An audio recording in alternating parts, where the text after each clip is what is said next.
Hello guys, good morning. कैसे हैं आप सब? उम्मीद है बहुत ही बढ़िया होंगे, खुश होंगे और आप सभी एग्जाम की प्रिपरेशन कर रहे होंगे। फ्रेंड्स, आज हम पढ़ने वाले हैं जनरल स्टडीज का प्रैक्टिस सेट नंबर 42 और ये सभी क्वेश्चंस आपके लिए वेरी इंपॉर्टेंट क्वेश्चन है एलटी ग्रेड एग्जाम्स के लिए। साथ ही अदर गवर्नमेंट सेक्टर के भी यदि आप एग्जाम देते हैं तो वहां भी आपके लिए ये क्वेश्चंस वेरी यूजफुल होने वाले हैं। सो गाइज, स्टार्ट करते हैं हम अपने आज के क्वेश्चन को। फर्स्ट क्वेश्चन हमारा, ओजोन लेयर हमारी रक्षा किससे करती है? यानी कि ओजोन लेयर हमें किस रेज से प्रोटेक्ट करती है? तो राइट आंसर क्या होगा इसका? Ultraviolet rays. अल्ट्रावायलेट यानी कि पैराबैंगनी किरणों से हमें प्रोटेक्ट करती है ओजोन लेयर, बट यहां पर आंसर नहीं है। तो इसमें क्या आंसर हो जाएगा? इनमें से कोई नहीं। क्लियर है? नेक्स्ट क्वेश्चन है, डायनामाइट बनाने के लिए निम्नलिखित में से किसका प्रयोग किया जाता है? राइट आंसर क्या होगा? नाइट्रोग्लिसरीन का प्रयोग किया जाता है डायनामाइट को बनाने के लिए। और डायनामाइट की खोज किसने की थी? तो अल्फ्रेड नोबल ने डायनामाइट की खोज की थी। यह आपके लिए इंपॉर्टेंट है और अल्फ्रेड नोबल के नाम पर ही नोबेल प्राइज दिया जाता है। और नोबेल प्राइज किस देश के द्वारा दिया जाता है? तो ये भी आंसर आपको याद रखना है, स्वीडन के द्वारा दिया जाता है। अल्फ्रेड नोबल कहाँ के थे? स्वीडन के थे। क्लियर है? और इन्होंने डायनामाइट की खोज कब की थी? 1860 में। यह भी आपके लिए इंपॉर्टेंट है। नेक्स्ट क्वेश्चन है, भारतीय संविधान का कौन सा अनुच्छेद निर्वाचन आयोग से संबंधित है? राइट आंसर आर्टिकल 324 निर्वाचन आयोग से यानी कि इलेक्शन कमीशन से संबंधित है। और ये कौन से पार्ट में है? तो पार्ट 15 में है। यह भी आपके लिए इंपॉर्टेंट होगा। और इलेक्शन कमीशन कहां से कहां तक है? तो 324 से लेकर 329 आर्टिकल तक है इलेक्शन कमीशन। इसकी स्थापना कब हुई थी? 25 जनवरी 1950 को इलेक्शन कमीशन की स्थापना हुई थी। और यह एक कॉन्स्टिट्यूशनल संवैधानिक बॉडी है। यह भी आपके लिए इंपॉर्टेंट है। और मुख्य चुनाव आयुक्त की जो उम्र होती है, कितने साल होती है रिटायरमेंट की? 65 साल। और साथ ही नौकरी कितने साल की होती है? तो 6 साल की होती है। यह भी आपको याद रखना है। और अदर जो चुनाव आयुक्त होते हैं उनकी उम्र भी कितने साल तक होती है? 62 साल तक। और कार्यकाल कितने साल का होता है? 6 साल का कार्यकाल होता है। यह भी आपके लिए इंपॉर्टेंट है। नेक्स्ट क्वेश्चन है, तुकारोई की लड़ाई कब हुई थी? तो राइट आंसर क्या होगा? 1575 को तुकारोई की लड़ाई हुई थी। तुकारोई की लड़ाई, जिसे बजोरा की लड़ाई के नाम से भी जाना जाता है, मुगल साम्राज्य और बंगाल तथा बिहार की सल्तनत के बीच लड़ी गई थी। यह लड़ाई तुकारोई की। इस लड़ाई को 3 मार्च 1575 को तुकारोई गांव के पास ओडिशा के बालासोर जिले में लड़ा गया था। यह लड़ाई कटक की संधि से समाप्त हुई, जिसके अंतर्गत दाऊद खान करानी ने केवल ओडिशा को छोड़कर पूरे बंगाल और बिहार को सौंप दिया था। क्लियर है? नेक्स्ट क्वेश्चन है, चुंबकीय क्षेत्र की माप की इकाई क्या है? राइट आंसर टेस्ला चुंबकीय क्षेत्र की माप की इकाई है। और टेस्ला को चुंबकीय क्षेत्र की क्या कह सकते हैं हम? एसआई यूनिट भी कह सकते हैं। नेक्स्ट क्वेश्चन है, पुस्तक the bird of time songs of life death and the spring के लेखक कौन है? राइट आंसर सरोजनी नायडू ने लिखा है द बर्ड ऑफ टाइम। यह वेरी इंपॉर्टेंट क्वेश्चन आपके लिए। और सरोजनी नायडू को भारत कोकिला के नाम से जाना जाता है। वहीं सरोजनी नायडू भारत की पहली महिला राज्यपाल थी। और ये किस राज्य की राज्यपाल थी? उत्तर प्रदेश की। यह भी इंपॉर्टेंट है। और साथ ही इनकी इंपॉर्टेंट बुक याद रखनी है आपको, द गोल्डन थ्रेशोल्ड। यह एग्जाम में कई बार पूछा जा चुका है। नेक्स्ट क्वेश्चन है, भारत का राष्ट्रीय युद्ध स्मारक कहाँ स्थित है? राइट आंसर नई दिल्ली में भारत का राष्ट्रीय युद्ध स्मारक स्थित है। नेक्स्ट क्वेश्चन है, सुरेंद्र नाथ बैनर्जी और आनंद मोहन बोस ने 1876 में बंगाल में किसकी स्थापना की थी? तो राइट आंसर क्या होगा? इंडियन एसोसिएशन की स्थापना की थी सुरेंद्र नाथ बैनर्जी और आनंद मोहन ने 1876 में। कहां की थी? बंगाल में। क्लियर है? नेक्स्ट क्वेश्चन है, एलोरा में प्रसिद्ध शिव मंदिर का निर्माण किसने करवाया था? राइट आंसर राष्ट्रकूट शासक कृष्णा फर्स्ट ने एलोरा में प्रसिद्ध शिव मंदिर का निर्माण कराया था।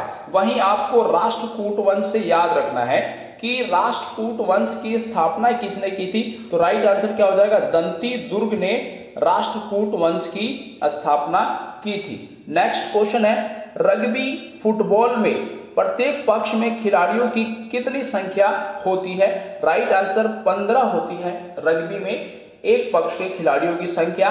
और न्यूजीलैंड का राष्ट्रीय खेल कौन सा है? रग्बी न्यूजीलैंड का राष्ट्रीय खेल है। और न्यूजीलैंड की कैपिटल क्या है? वेलिंगटन। इसको भी आपने याद रखना है। नेक्स्ट क्वेश्चन है, अलीगढ़ आंदोलन किसके द्वारा शुरू किया गया था? राइट आंसर सैयद अहमद खान के द्वारा अलीगढ़ आंदोलन की शुरुआत होती है। और इसकी शुरुआत कब हुई? 19वीं सदी में।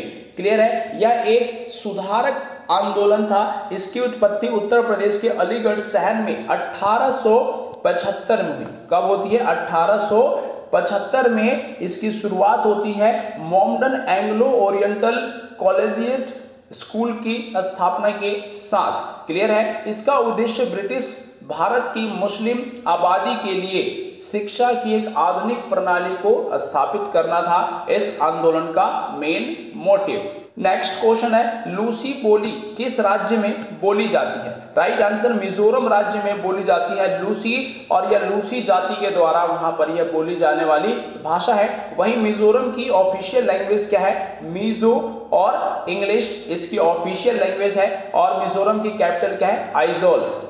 नेक्स्ट क्वेश्चन है, सूर्य मंदिर निम्नलिखित में से किस राज्य में स्थित है? राइट आंसर उड़ीसा के कोणार्क में स्थित है सूर्य मंदिर। इसे ब्लैक पगोड़ा के नाम से भी जाना जाता है। इसका निर्माण नरसिंह देव ने करवाया था। और ये किस डायनेस्टी के थे? तो ये गंग डायनेस्टी के थे। यह भी आपके लिए इंपॉर्टेंट है। नेक्स्ट क्वेश्चन है, संविधान सभा के अस्थायी अध्यक्ष किसे चुना गया?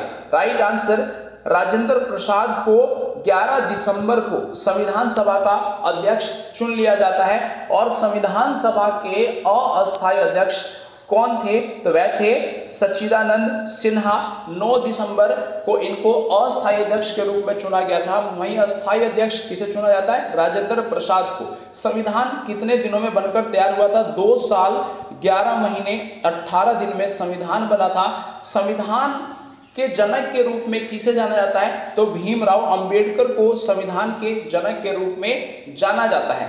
भीमराव अंबेडकर प्रारूप समिति यानी कि ड्राफ्टिंग कमेटी के अध्यक्ष भी थे। यह भी आपके लिए इंपॉर्टेंट है। नेक्स्ट क्वेश्चन है, किस तापमान पर सेल्सियस और फ़ारेनहाइट बराबर होते हैं? राइट आंसर -40 डिग्री सेल्सियस पर फ़ारेनहाइट और सेल्सियस बराबर होते हैं। आपको एक फॉर्मूला याद रखना है, Celsius equal to 5/9 F-32 formula है। यहाँ पर आप सेल्सियस दिया हो तो फ़ारेनहाइट में चेंज कर सकते हैं और फ़ारेनहाइट दिया हो तो आप सेल्सियस में चेंज कर सकते हैं। नेक्स्ट क्वेश्चन है, इंडिया विंस फ्रीडम किसने लिखा है? राइट आंसर अबुल कलाम आजाद ने लिखा है इंडिया विंस फ्रीडम। यहाँ पर स्टूडेंट जनरली कंफ्यूज्ड हो जाते हैं क्योंकि डॉक्टर APJ अब्दुल कलाम ने भी एक बुक लिखी है और उस बुक का नाम क्या है? विंग्स ऑफ फायर नाम है अब्दुल कलाम की बुक का।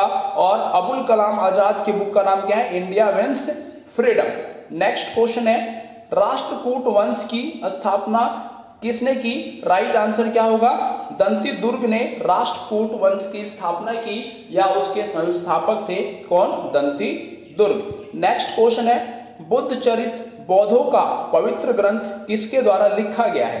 राइट आंसर अशोक घोष ने बुद्ध चरित्र लिखा है। यह आपके लिए इंपॉर्टेंट है। और बुद्ध को क्या कहा जाता है? लाइट ऑफ एशिया के नाम से भी जाना जाता है। यह भी आपके लिए इंपॉर्टेंट है। नेक्स्ट क्वेश्चन है, नल सरोवर बर्ड सेंचुरी कहाँ स्थित है? राइट आंसर गुजरात में है नल सरोवर बर्ड सेंचुरी। गुजरात की कैपिटल क्या है? गांधीनगर। वहीं गुजरात में इंपॉर्टेंट नेशनल पार्क कौन से हैं? गिर नेशनल पार्क गुजरात में है, Vansda national park, black buck national park, Gir forest national park, वहीं marine national park very important national park है। इस सभी को आपने याद रखना है। नेक्स्ट क्वेश्चन है, मोहनजोदड़ो शहर की खोज किसने की थी? इसका राइट आंसर क्या होगा? दयाराम साहनी मजूमदार, राखलदास बनर्जी, इनमें से कोई नहीं।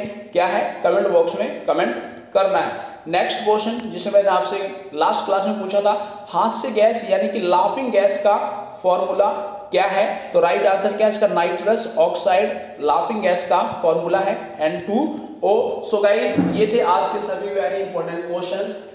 इन सभी क्वेश्चनों के आप नोट्स बना लेंगे, याद करेंगे, क्योंकि वेरी वेरी इंपॉर्टेंट क्वेश्चन है और एग्जाम में इनके आने के चांसेस बहुत ही ज्यादा है। So guys best of luck, thank you very much, share and subscribe next fame.